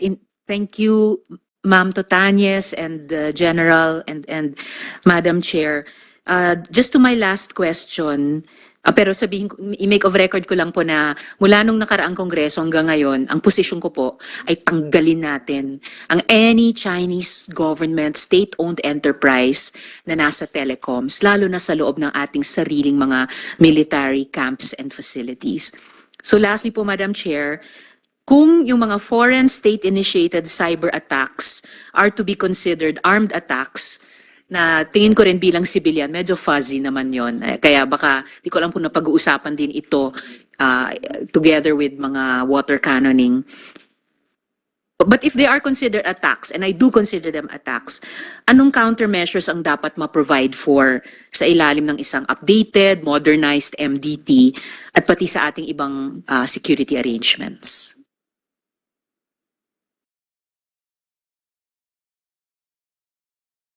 I'm sorry, Madam Chair, the author is here of the resolution. And so that, sir, Madam Chair, I just had a pending question, but I realize that the author of the resolution is here. Shall we allow Senator Ontiveros to finish? Or go ahead. That's my last question, Madam Chair. Thank you, Sen. Francis. If anyone of the resource persons would care to address that question, kung anong countermeasures ang pwede sa ilalim ng MDT o sa ilalim ng ibang security agreements natin kaugnay ng foreign cyber attacks. Madam Chair.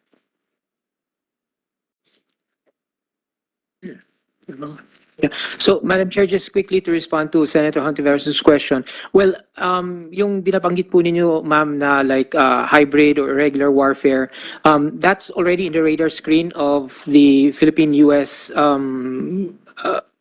Defense Alliance. And as a matter of fact, that's already explicitly recognized in the defense guidelines as well. So in response to your last question, I think we're in the early stages of really trying to understand the nature and the scope and the breadth of the threat of irregular and hybrid warfare. So I think eventually, but there are a lot of things or aspects in the defense guidelines that already speak about, working on, again, on cooperation, interoperability, building into our exercises this issue of hybrid and irregular warfare. So obviously, moving forward, we're not going to be focusing on just the kinetic exercises, but we will be focusing also on tabletop exercises, roundtable, discussions, anticipating all of these threats that are new to us in the current security environment that we have. Thank you, ASEC, Madam Chair. Although baka hindi ganun ka-new, we've been talking about them for a few years. Of course, it goes without saying, way ahead ang US sa atin dito. Sila mismo, di ba, tinanggal yata nila yung Huawei sa kanilang, and I think EU countries have done similar, put up similar safeguards in the current environment. So there's a lot we can learn from. At sana po maihabol talaga yung cyber defense strategy and programs kasi sa panahon ngayon, mahirap naman pong magpatuloy kung wala pa rin or hilaw pa rin. So salamat po, ASEC. Salamat, Madam Chair. Yes, thank you very much. And we now have the author of both the resolutions we dealt with. First, the SIATO and SIATO Defense, as well as the MDT and its updating. So we recognize herewith Senator Francis Tolentino. Thank you, Madam Chair. Sorry for being late because I attended the selection process of the new presiding justice of the Court of Appeals. It took us several hours and it will take another day tomorrow to finish that procedure. I just realized that you have a committee hearing today. But thank you, Madam Chair, for hearing these two resolutions. From my previous conversation with you, Your Honor, I think the MDT was lengthily tackled, and I just heard the words interoperability, modernizing defense capabilities, as well as cybersecurity. So I'll just have myself self-educated by reading the transcripts. But again, the purpose of the resolution, Madam Chair, is really to upgrade our current MDT to include new threats, which would include cybersecurity and perhaps the expansion of the Indo-Pacific notion. Is it just really South China Sea? Do we involve other countries as well? So having said that, Madam Chair, I will just rely on your quick appraisal once we have a break after the session today. And then as regards the SIATO, I've been asking since the time of Teddy Boy Locsin, buhay ba itong SIATO? So wala na yung SIATO. Pero yung nanay ng SIATO, yung Southeast Asia Collective Defense Treaty, is under Article 10, the treaty shall, quote unquote, the treaty shall remain in force indefinitely.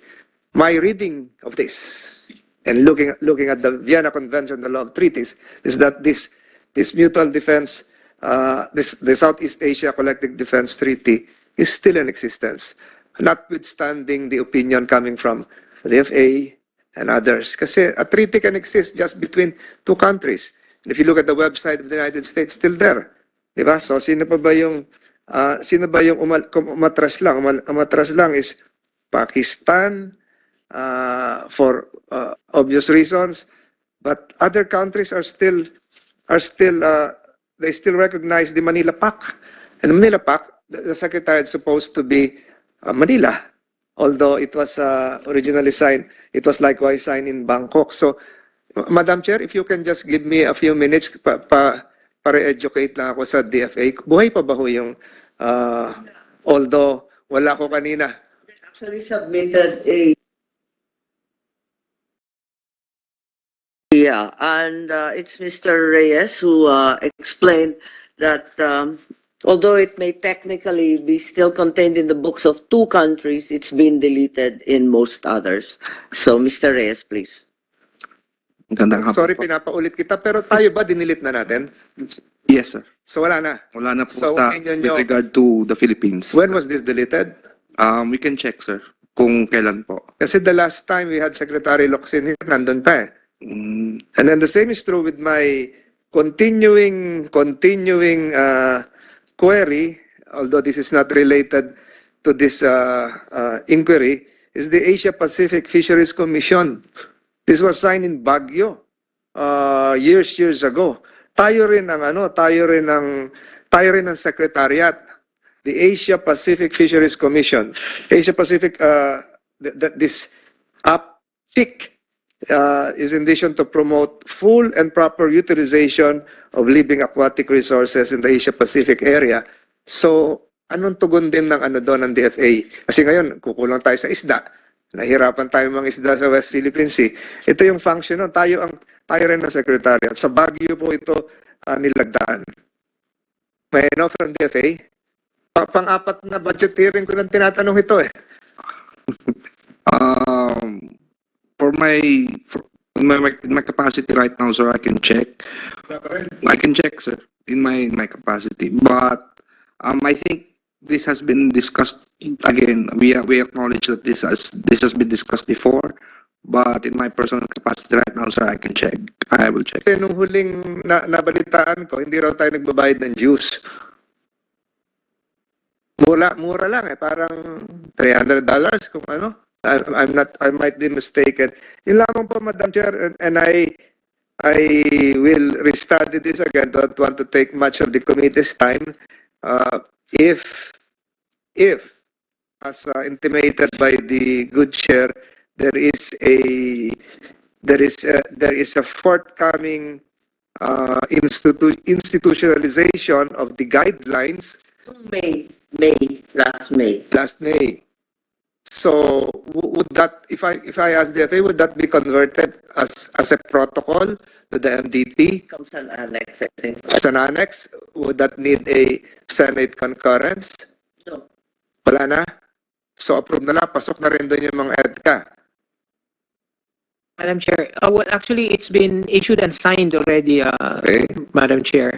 So it's, I think we provided to the Secretariat a copy, but we can provide the Senator's Office a copy of the guidelines. Then, once and for all, Southeast Asia Collective Defense Treaty, wala na? Ay, hindi po Seattle yun, sir. We're referring to the MDT. No, second question ko yan. Don't be confused. Baka hindi kayo pinamerienda rito. Sorry. So, yung pangalawang question ko, yung Southeast Asia Defense Treaty, wala na? It is the view of the department po. The view of what about the other parties? Yung So the view of the department is consistent with Article 10, that the treaty shall remain in force indefinitely.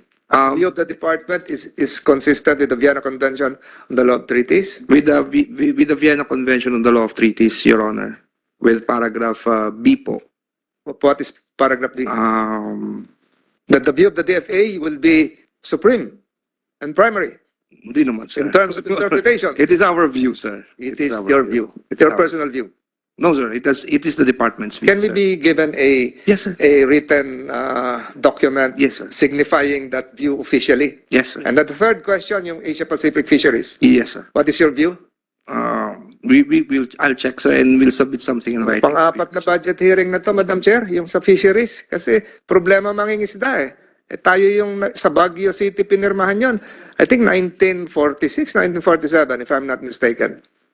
Yun lamang po, Madam Chair. Pasensya na, nahuli po ako. No Marami problem, pa sana no ako problem. itatanong. Thank you, ma'am. You've raised many interesting issues, and actually, I not certain that the committee is in receipt of the May bilateral defense guidelines. Can you make certain that we are officially in receipt of the same? Further, may I also urge, since we're in the process of expanding the MDT through the much more expeditious means of amending the bilateral defense guidelines, should there not be a provision reinvigorating our defense industry, In line with the self-defense posture and the amendment of the Foreign Investment Act, perhaps we can also include in the future MDT guidelines, since it's in the process of, since it's a work in progress, perhaps it can be included that part of the goals of both parties should be to support the local defense industry of the Philippines. After all, a self-reliant defense posture is the best deterrence of all, rather than relying on outside forces several hundred kilometers away. It's most important that we develop our own capacity to resist armed attacks. And I was thinking that perhaps this could be included in future deliberations. What are your thoughts from the Defense Department, please?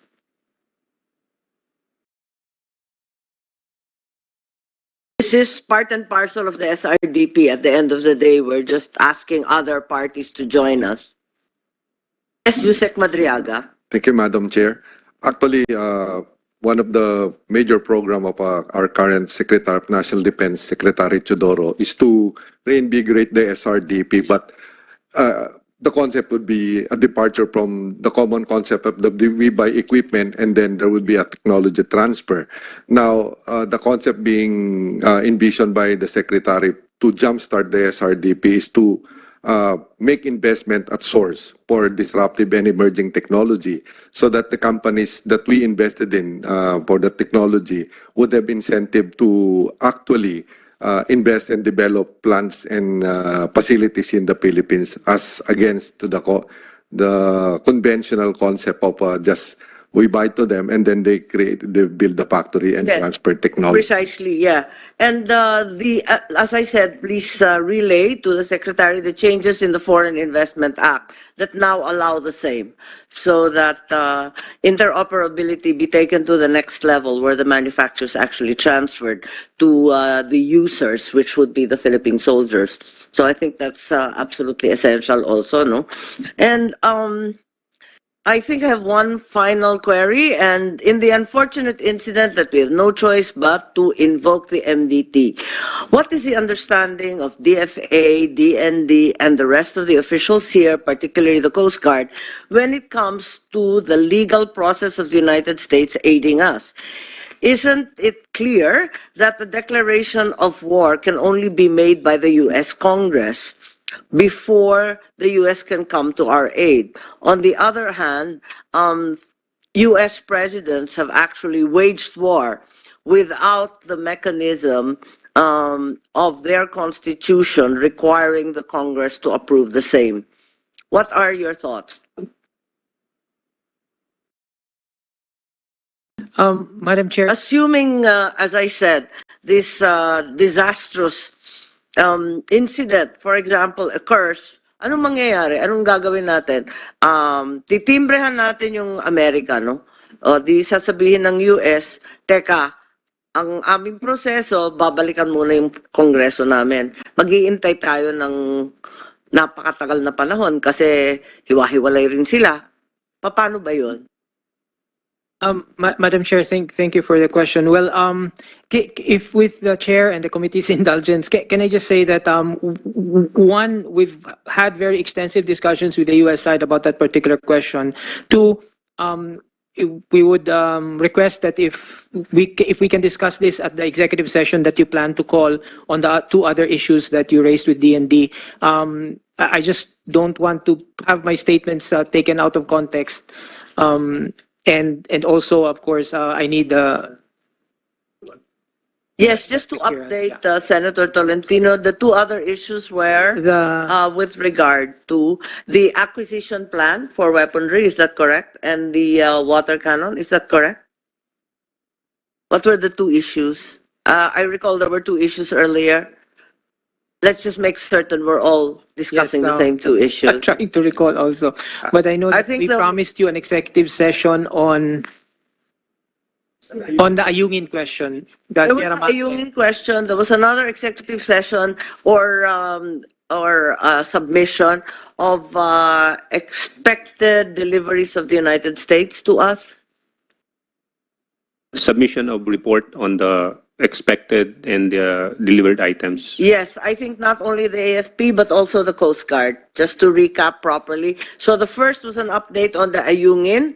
What was the action or what are the actions that we will take and the development since the unfortunate incident. Secondly, the expected deliveries of the different agencies concerned. Wasn't there also a short list from USEC Rambuanga, not in the executive session, but just a submission with regard to the procedure of the U.S. aircraft coming into the Philippines? And yes, you were going to deal in the executive session also with now this mechanism to invoke and activate the MDT. Is that correct? Yes, Madam Chair. I mean, at least update you on the status of discussions between the two sides. Is there anything you can tell us now?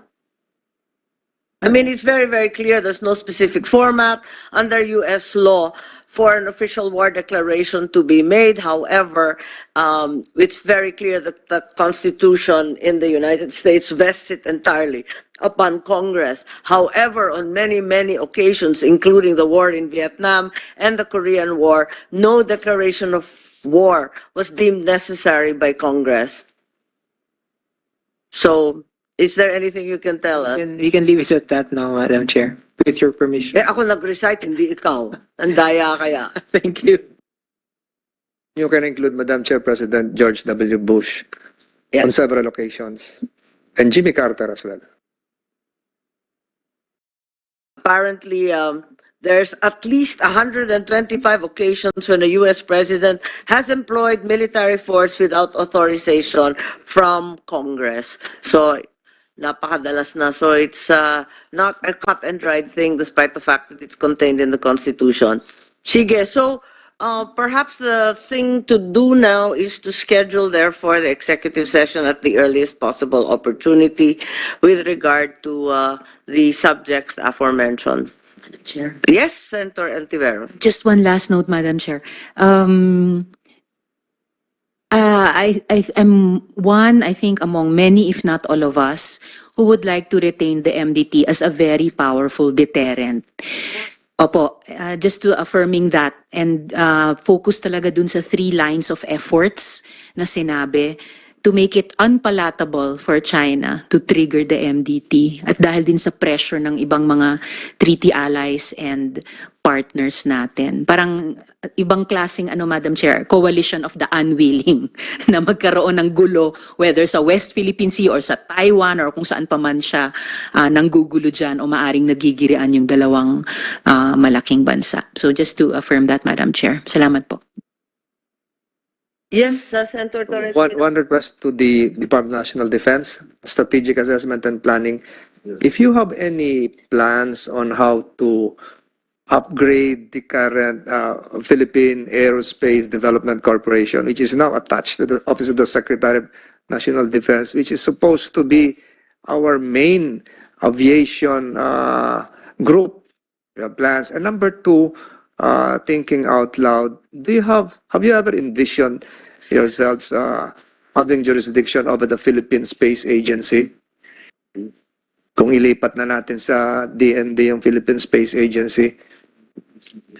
Ay, pero Operating drones, operating satellites, etc. etc. dami niyang civilian. Yun lang, if you can submit us a position paper on this. Will do. Thank you. Or any thoughts? Wala na siguro. One-liner, quotable here. Thank you, Madam Chair. Your Honor, regarding the PADC, currently it is being submitted.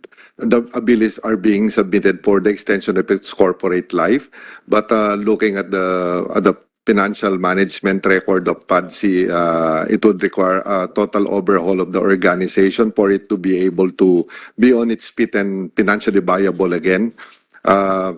We at the Department of National Defense are looking at one of the possibilities just to let the corporate life expire and then we create a new one in order to build from scratch again. The word is putting good money into bad if we continue the organization. And the second one?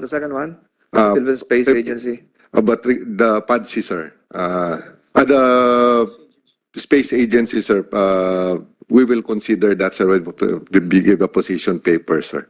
Because regarding- later on, probably you'll be envisioning a space command as well. Looking into the future. Thank sir. you. Thank you, sir. Yes, one last comment. We've repeatedly mentioned cyber attacks. Let's not forget CBNS, no? The chemical, bio, and nuclear attacks. Parang hindi natin nabanggit. Puro cyber lang. When in fact, clearly chemical, biological, and other attacks are very, very common these days. So, okay, maraming salamat sa inyong lahat at we herewith suspend the discussion. Looking forward to an executive session to be scheduled as soon as possible. Thank you.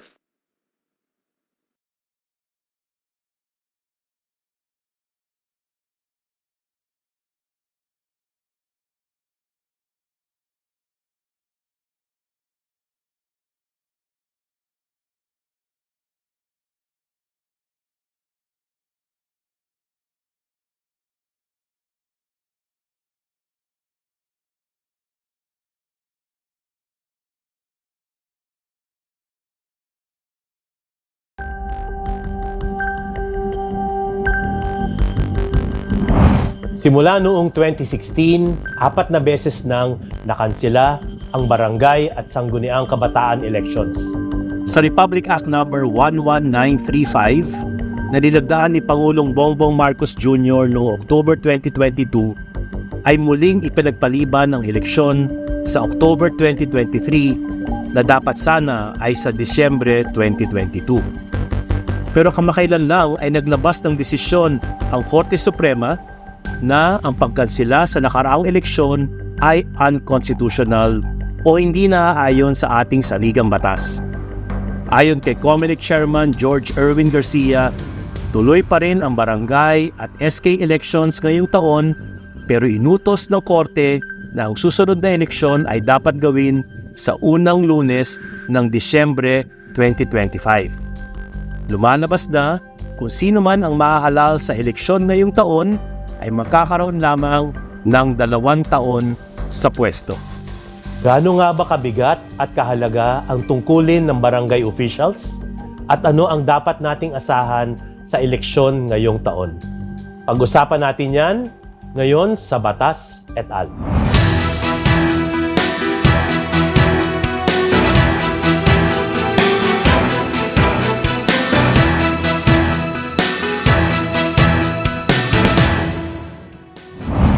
Magandang araw mga kababayan. Welcome po sa Batas et al. Ako ang law teacher ng bayan, Attorney Al Agra. At ako naman si Mencio Macapagal at salamat sa patuloy na pagsubaybay sa aming programa. So attorney, sa wakas, mukhang matutuloy na talaga yung ating barangay at SK elections this year. Pero bago natin pag-usapan ang ilang detalye ng eleksyon, unawain muna natin. No, kapag sinabing barangay, kabilang ba ito sa local government unit o LGU? Yung katagang local government unit, local dahil lokal ng pamahalaan. No? Sa ilalim ng ating saligang batas, meron tayong 5 antas o 5 uri ng local government unit. Yung pinakamalaki, ito yung autonomous regions. Mas meron tayong lalawigan or provinces, meron tayong lungsod or cities, municipalities or bayan, at ang pinaka-basic at ang pinakamaliit ay yung tinatawag nating barangay. No? Mahalagang maunawaan yung katagang lokal dahil halimbawa, nandito tayo sa Mandaluyong, walang jurisdiksyon ang Mandaluyong City, halimbawa magpataw ng buwis sa Makati or sa Taguig. Kasi labas yan ng jurisdiction ng isang lungsod. No? Para din sa barangay, ang barangay ko ay walang authority sa barangay, sa katabing barangay dahil may kanya-kanya silang teritoryo, may kanya-kanya silang kapangyarihan sa loob ng kanyang barangay. Pero ano naman yung kapangyarihan ng mga elected na barangay officials, kabilang na ang SK, at ano yung pinagkaiba nito sa municipal at city officials? Maraming klasifikasyon ng kapangyarihan ng isang local government unit. No? Una sa usapin ng tao or ng official, meron tayong tinatawag na executive at legislative. No?